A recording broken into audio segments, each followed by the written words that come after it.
Gentlemen, my name is Shannon McGurk of Authentic Masculinity. We're here to talk to you in the fourth privilege and the fifth installment of our Why You Matter as a Man video series.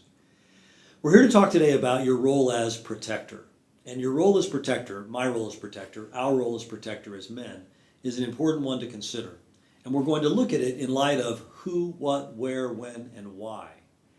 And those 5 questions, which we call the 5 critical questions, will help unlock the how. The how you fulfill this role is going to be a lot of fun to talk about too. So let's get rolling. As you know, when we ask ourselves the question of who you are as a man, that's your role as it pertains to your relationship to others. So who are you, and how does that affect you as a protector? Let's take the easiest example. A man who is married with children. As a husband and father, you have the obligation to protect the innocent. Now that's true of us as men in any capacity, but we're going to look at it specifically as a husband and father. You have an obligation to protect the innocent, and for the sake of simplicity, we're going to say the innocent in this case are your wife and your children. If you're a husband and father, you have an obligation to protect them from threats of any kind. Now in our society, and our society is increasingly unjust, we don't live in a society that is as innocent as it once was.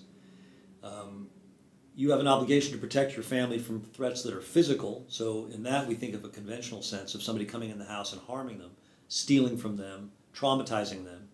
But you also have an obligation to protect your family from threats that are moral, intellectual, spiritual. And this is where you have to answer the question for yourself. And you have to ask yourself, all right, as I'm raising my family and as I'm trying to inculcate the values that we cherish in our children, what runs counter to that, and what obligation do I have as a protector to make certain that my authority is not being undermined, my wife's authority is not being undermined, my children are not being harmed by certain things that they may be watching on television, or, and this is a very, very serious problem, it's something that we're going to have to treat in a separate video, but it's something we all know about, and that's pornography.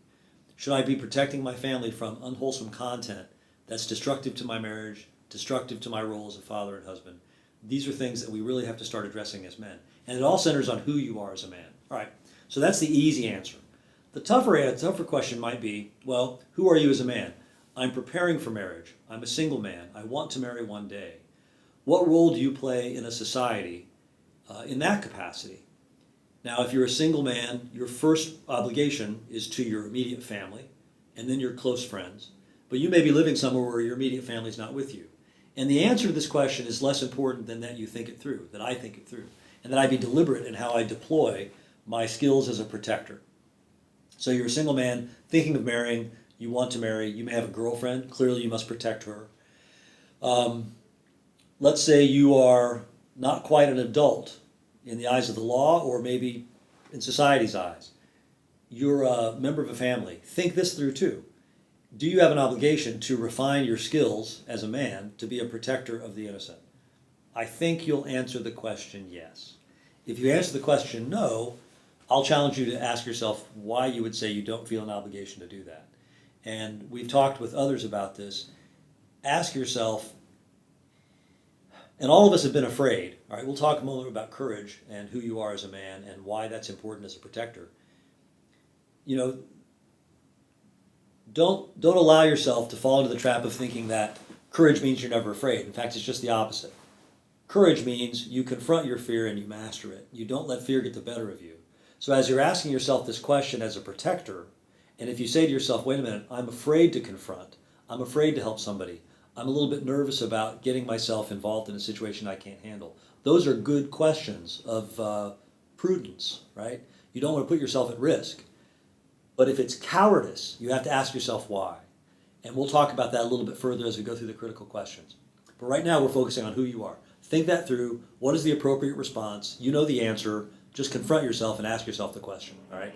Who are you as a man, and how does it affect your ability to protect others? Now, what are you as a man? This is defined, the way we answer this question is, what role do we play in society? What is our job, essentially? If you think first responder, police officer, fireman, soldier, Marine, airman, sailor, those are men and women, but we're talking about men right now. Those are men who have taken on certain tasks that require special training to fulfill that role. As a protector, you have special training. Now here's the good news. If you're not in one of those roles, so when we ask what are we? Let's say you're a waiter in a restaurant. Let's say you're a white collar worker. Let's say you're a construction worker, right? You don't necessarily see yourself as somebody who's a first responder. In our society, as a man, do you still have an obligation to be a protector? I would suggest to you the answer is yes. But your responsibilities are different than a first responder. But here's something else I'll tell you. If as you unpack this and you go through this process, you say to yourself, I'd like to be a more well-prepared construction worker as a first responder. You might want to consider, or as a, not a first responder, a protector, you might want to consider getting the training that a lot of these first responders have because it's available to you. You could look at a martial art, you could look at some kind of training, handgun training, rifle training, first aid, tactical driving. The beauty of when we live right now is that a lot of this training is available to you, and you could become the hero of the day if you train yourself to be a more well-prepared man and be a better protector, even though you may not be a first responder. This is something we talk about in our Authentic Stronghold series, and we talk about a little bit in Authentic Gladius. These are other products that AM provides. The point here is when you look at what role you play in society, go through and don't be easy on yourself in the role you can play. So who are you? What are you? Where are you in your journey in life? Now this can be a very, very difficult interior discussion. As we go through life, we have formative experiences. If we had difficult experiences as a child, as boys, confronting danger, we may have been traumatized, we may have been hurt, we may have been frightened in a very real, significant way that stays with us into our adulthood. 8 is the age of reason. What does that mean? That means once you reach the age of 8, you start to assume responsibility for yourself. And certainly by the time you're 18, you assume responsibility for yourself. What does that mean? It means that if on your journey in life, you have certain wounds that are preventing you from fulfilling your responsibilities as a man, the responsibility is incumbent on you to heal those wounds. I'll tell you a real quick story. When I was in junior high, my mother had divorced. I didn't have a lot of good examples, and I went to a dance. And something about me bothered some guys at that dance. They beat me badly. Okay? They picked a fight with me. I didn't know how to respond. I took a very serious beating as a young man. Well, that was a formative experience for me, okay? And anybody who's ever taken a hard beating, that's a scary feeling. It's a formative experience, and it can force you either to retreat or move forward. And sometimes you do a little bit of both, right? You pull back and you decide to move forward. I would ask you to confront any experiences that you may have had similar to those, where you had an experience where you weren't prepared for it, you got boxed into a situation where you were taking a bad beating, it was painful, it was scary, and now you say, okay, what am I going to do with it? Those sorts of experiences affect you where you are in your journey as a man. Some young men who have had a lot of violent experiences as young men benefit from it because they become tougher. Some of us get set back a little bit and we have to grow out of it. The question you have to ask yourself is, what experiences have I had as a man, and how do they affect my ability to perform as an adult or as a protector? Don't flinch from these difficult questions, and be realistic. So if you are advanced in your journey, so where are you in your journey? If you're advanced on your journey, and you've taken these lessons and you've taken them to heart and you've used them to become a better protector, good for you, bravo. If on the other hand, you've allowed them to put you in a box, I'm here to tell you, you will be happier once you break out of that box. You will be happier once you confront those fears. You will be happier once you confront those wounds. Heal those wounds, bind them up. Talk to a man you trust. Talk to a man you respect. Trust me, there are men out there who can help you. And confront and learn the joy of being a strong, confident, prepared man who can protect those around him. But all of this has to do with where you are in your journey as a man. And that's irrespective of your age. Now we're going to talk about, so we covered who, what, where. Now we're going to say, when are you in your life? That's different from where are you in your journey, right? When are you in your life is this objective reality of age, right? If you're listening to this video, you're watching this video and you're 17. All right. I listened to a great podcast with Ethan Hawke, right? Ethan Hawke was the skateboard guy, I think. Andrew, Ethan Hawke, skateboarder? Tony Hawk. Tony Hawk, right. I stand corrected. Tony Hawk is a skateboarder. I'm 56. I'm listening to this podcast. Tony Hawk being interviewed by James Altucher. I recommend his podcast, by the way. Tony Hawk is being interviewed, and James Altucher was talking about Tony Hawk's experience as a businessman marketing himself, his line of products, and his expertise, right? All of which he's done a brilliant job doing. Well, at 46, he was doing something that was very difficult on a skateboard. And Altucher asked him, he said, well, what's the difference about doing something when you're 23 and doing something when you're 46? And Hawk said, you heal a lot more slowly when you're 46, all right? We may wish that were not true, but I'm here to tell you at 56, it is true. That when you sustain an injury training in any physical capacity as a 56-year-old, you take longer to heal. You can hit as hard, you can take some pretty heavy hits, but it takes longer to heal. So when is it in your life is an important question to ask.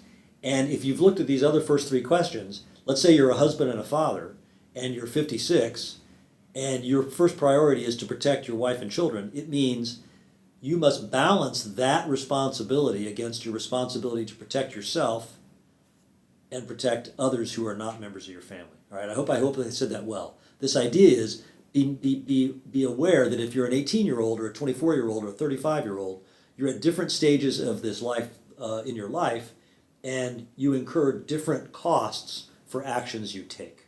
All right, so be deliberate about that, be conscious about that, be aware of that, and answer the question, where am I, when is it in my life, and what experiences have I had, and what injuries have I sustained, and how may that affect my ability to protect those I love and lead. This is a good place for us to talk a little bit about, too, competing goods. In your role as a protector, protecting someone is objectively good, all right? You say to yourself, I'm going to protect this, high school student protected another high school student from getting beaten up because the second high school student was blind, all right? Saw this on YouTube. Objectively, that is a good thing. When we ask you to balance it against other goods in your life, what we're saying is you have an obligation to protect the innocent, but you also have an obligation to protect your wife who may not be under assault. You can't put yourself at risk, right? We're talking about balancing competing goods. It's a good thing to protect the innocent, it's a good thing to protect a stranger, but you have a higher priority to make sure you don't hurt yourself, so you're there for your wife. Likewise, and we've talked about this before too, it may be good to go be a soccer coach, but it's better to stay home with your children. So talk about competing goods. In this capacity, we're talking about being a protector. So all of these questions start to interact together. So who, what, where, when are you in your journey? Why is it important to be a protector? If at the end of the day, you say to yourself, if I was in a situation and I could have protected somebody, and I didn't, and I failed to, will that affect the way I see myself as a man? And is my dignity as a man important enough to me to prepare for the day when someone may need me to save their life? If that's an important question to you, and you want to be a hero to somebody, and you want to be there for somebody who may need you to save their life, now is the time to prepare. We have a video called in the Authentic Gladius series. We're talking about when to get an attorney, right? The idea is you don't turn to an attorney when you need him. You want to build a relationship before you need him. Likewise, you don't want to train. You want to prepare for the day when you may need to protect. So make that decision today. Get the training, so that if the answer to your question, why do you want to be a protector, is out of dignity as a man, think that through and prepare for that day now. The last thing you're going to want is for somebody to die on your watch because you didn't take the time and trouble to prepare in some way. And it doesn't mean you have to be a shooter. It does mean you could learn, wait a minute, how am I going to respond in a situation if somebody walks into a restaurant and they're confronting the waitress? If somebody's walking into a restaurant and they're confronting somebody who doesn't deserve to be treated badly? Just ask this question and think it through. And why do you want to do it? Who, what, where, when, why, how? All of the foregoing 5 questions inform the how. And they say that if your why is strong enough, your how will be easy, because you'll look for the resources and find them. I said that all the training is available to you. I talk to a lot of men who like to study the martial arts. That's an important resource. You can become a better driver, a tactical driver. You can learn to use a handgun. You can learn to use a rifle. You can learn to use first aid. You can learn to think through what it requires to keep calm in the midst of a dangerous situation. These are all the hows you become a better protector. But it all starts with asking yourself these 5 critical questions and looking at yourself as a man and saying, what kind of a protector do I want to be? I hope I've said this in a way that it's useful to you. And I'll close with a very short story. Some years ago, I was in a McDonald's with my children, and 4 young men walked into the McDonald's, and they were clearly out of control. They were behaving in a way that was disruptive and rude, provocative, in a way that only young men can behave. All right, I'll submit it to you now. If young ladies were doing this, it would be funny. But when young men do it, it carries a threat. And these young men were, they think they came from good families, but they were clearly poorly supervised. And they had my attention, and I didn't like the way they were behaving. And they were walking into the McDonald's in a way that was disruptive and threatening and unsettling. And I could tell they were making people nervous. In that situation, I followed my first instinct as a father and husband, which is simply to stand. And I looked at the young man who was clearly the most confident of the 4. And I think he was probably 17, 18 years old. And all I did was look at him and point my finger at him. Now I tell this story because I think has a very encouraging result. And it could have gone differently. That could have been a dangerous situation if he'd drawn a weapon, if he thought I was trying to be some kind of a tough guy, which I was not trying to be. But what I was trying to do is I was trying to hold him accountable for his own behavior. In this situation, for whatever reason, this young man nodded at me and said, "Yes, sir." He calmed down, and the whole situation started to smooth out. I think I may have said thank you to him, because I do think it's important to be respectful to young men. But the beauty of this is, in this situation, everybody else felt better because the situation was sort of de-escalated.